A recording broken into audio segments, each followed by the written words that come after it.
Chapter 10 the luckiest man in Babylon. Babylon में एक बहुत ही अमीर आदमी रहता था जिसका नाम था शारूनाडा। कहते हैं कि वो बेबीलोन का सबसे लकीएस्ट पर्सन था क्योंकि पहले वो और कुछ नहीं बल्कि एक स्लेव था, और एक स्लेव होने के बावजूद और इतनी परेशानियों के बावजूद वो इतना रिच बना।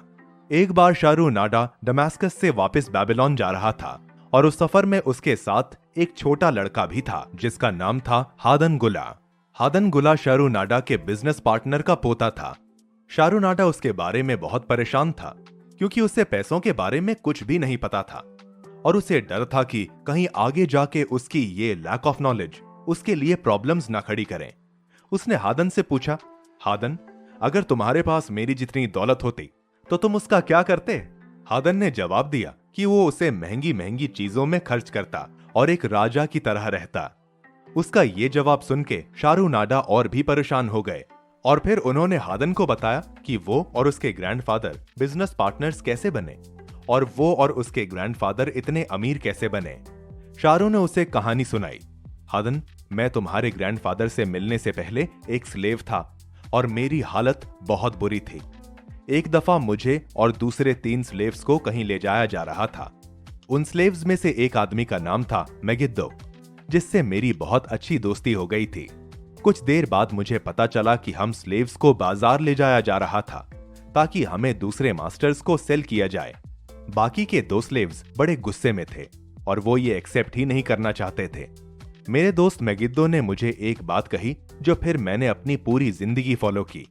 मेगिद्दो ने मुझसे कहा कि शारू, मैं और तुम अब ज्यादा टाइम एक साथ नहीं रहेंगे और कुछ ही टाइम में हम अलग हो जाएंगे, लेकिन मेरी एक बात हमेशा याद रखना कि कोई भी मास्टर तुम्हें खरीदे तो उसके पास दिल लगा के काम करना और खुद मेहनत करना। बहुत से लोग काम से दूर भागते हैं, लेकिन अगर तुम्हें आजाद होना है तो तुम्हें काम को अपना दोस्त बनाना होगा। फिर कुछ टाइम बाद मेरे दोस्त मेगिद्दो को किसी ने खरीद लिया और फिर उसके कुछ टाइम बाद मुझे भी खरीद लिया गया।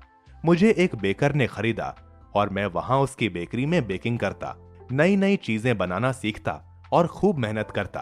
फिर कुछ टाइम बाद मैंने अपने मास्टर से एक डील की कि शाम के वक्त के बाद मैं उनकी बेकरी से बाहर निकल के स्ट्रीट्स पे इन केक्स को सेल करूंगा और जो भी प्रॉफिट होगा उसमें से आधा उन्हें दूंगा। मेरे मास्टर ने ये डील एक्सेप्ट कर ली और फिर आहिस्ता आहिस्ता मेरा वॉलेट पैसों से भरने लगा और मुझे बहुत खुशी हो रही थी। अब मुझे काम भी अच्छे से आ गया था और मेरे डेली कस्टमर्स भी बनते जा रहे थे और उन कस्टमर्स में से एक आदमी था जिसका नाम था अरद गुला, जो कि हादन गुला के ग्रैंडफादर थे। फिर शारू ने अपनी स्टोरी कंटिन्यू करते हुए हादन गुला को बताया, आहिस्ता आहिस्ता मेरे और तुम्हारे ग्रैंडफादर की बहुत अच्छी दोस्ती हो गई। कुछ टाइम बाद मुझे पता चला कि तुम्हारे ग्रैंडफादर भी एक स्लेव थे जो कि एक सेलर के लिए काम किया करते थे और वहां काम करने की वजह से तुम्हारे ग्रैंडफादर ने सेलिंग की स्किल सीख ली थी। एक दिन मैं जब तुम्हारे ग्रैंडफादर के पास केक सेल करने गया तो तुम्हारे ग्रैंडफादर ने मुझसे कहा, शारू, तुम केक्स बहुत अच्छे बनाते हो, बट केक से भी अच्छी मुझे तुम्हारी एक और बात लगती है और वो है तुम्हारी स्पिरिट। मतलब जिस मेहनत से और जिस एनर्जी से तुम काम करते हो, मुझे वो बहुत पसंद है। फिर कुछ टाइम बाद मुझे तुम्हारे ग्रैंडफादर फिर से मिले और उन्होंने मुझे अपना पर्स दिखाया और उनके पास इतने पैसे थे कि वो आजाद हो सकते थे, बट वो आजाद नहीं हो रहे थे क्योंकि उन्हें डर था कि अगर वो अपने मास्टर से अलग हो गए तो वो गुड्स सेल नहीं कर पाएंगे। और तभी मैंने तुम्हारे ग्रैंडफादर को इनकरेज किया और उन्हें कहा कि वो फ्री हो जाएं और अपना खुद का काम स्टार्ट करें, खूब मेहनत करें और फिर उन्हें उस मेहनत का फल जरूर मिलेगा।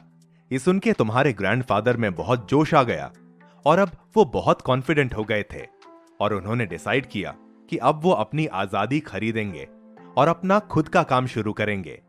फिर तुम्हारे ग्रैंडफादर आजाद होके कहीं दूर चले गए और फिर मैं उनसे नहीं मिल सका। तुम्हारे ग्रैंडफादर तो आजाद हो गए थे, बट मैं वहीं का वहीं था। मैं इतनी मेहनत करके भी ज्यादा अर्न नहीं कर पाता था और मैं इतना थक चुका था कि अब मुझे लग रहा था कि मैं कभी आजाद नहीं हो सकूंगा और मुझे अपने दोस्त मेगिद्दो की वो एडवाइस गलत लग रही थी, बट मैंने हार नहीं मानी और काम करता गया।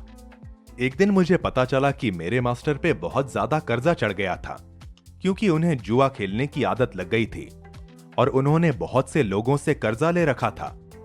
शुरू में तो मैंने उस चीज को इग्नोर किया, बट आहिस्ता आहिस्ता ये मसला बहुत बढ़ गया। एक दिन मैं घर पे अकेला था और मास्टर नहीं थे। अचानक घर में एक मनी लेंडर आया और अपने साथ कुछ आदमियों को लेकर आया और मेरे मास्टर घर पे नहीं थे, तो वो मुझे अपने साथ ले गया।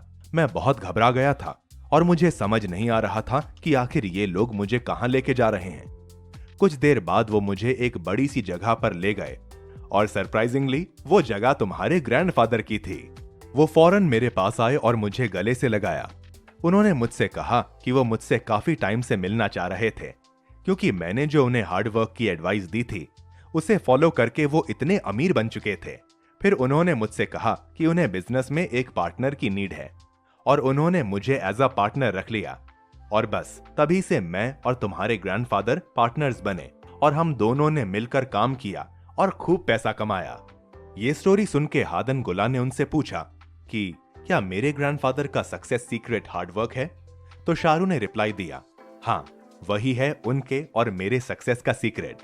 इसलिए दोस्तों, आप भी ये स्टोरी जरूर याद रखना और इससे हमने जो लेसन सीखा है वो भी हमेशा याद रखना कि अगर आपको रिच बनना है, सक्सेसफुल बनना है और एक अच्छी लाइफ गुजारनी है तो आपको मेहनत करनी होगी, काम करना होगा और काम से दूर भागने की बजाय उससे दोस्ती करनी होगी, क्योंकि आज नहीं तो कल आपको उस मेहनत का फल जरूर मिलेगा।